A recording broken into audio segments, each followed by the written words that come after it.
जय जगन्नाथ सांग मैंने तो आपण मैंने आज देखिपे आम पगटा केमी अच्छी ये पाग को नहीं आम घर आज डिसाइड है कि आज हम वेज बिरियानी। तो चलते देखा आम सब कमी प्रस्तुति चलती बिरियानी ग्रेवी आम ये किसी परिवा नहीं। तो फास्ट आम कि आलू को नहींचे गाजर तापर कि बीन्स को नहीं जाइए आठी कि आम सोयाबीन नहीं जाइए।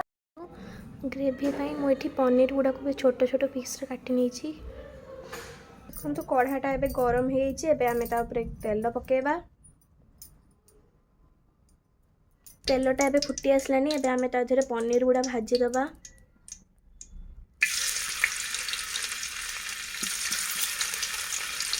कलर पाई आमे हळदी गुंड पके दबा। फुटी आसलानी तापर आमे ताको काढी दबा। सोयाबीन भाजी दबा। माप अनुसार हळदी आ लुण मध्य मिसी दे दबा ताको ब्राउन हवा पर्यंत भल भाव भाजी दबा।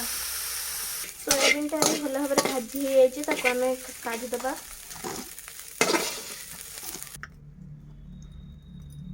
से आम परिवा गुड़ाक सब देदबा।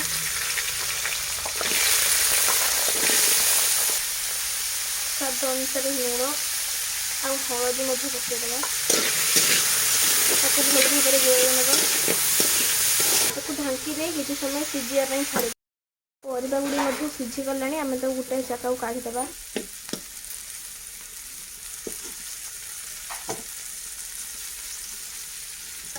एथरे आम किसी जीरा पकईदबा। तापरे काटी रखिथिबा किछि रसुण को आम देहरे पकईदबा। तापरे अदा आ शेष को पियाज पकईदबा।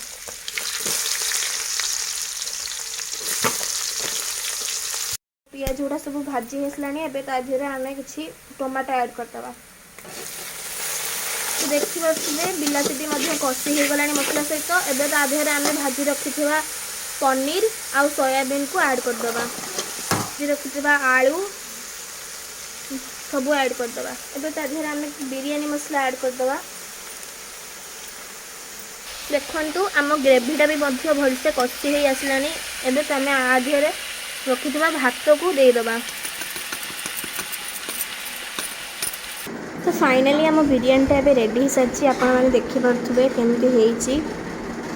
जदि भल लगे आपको वीडियोटा ताने शेष लाइक कमेंट शेयर निश्चय करेंगे।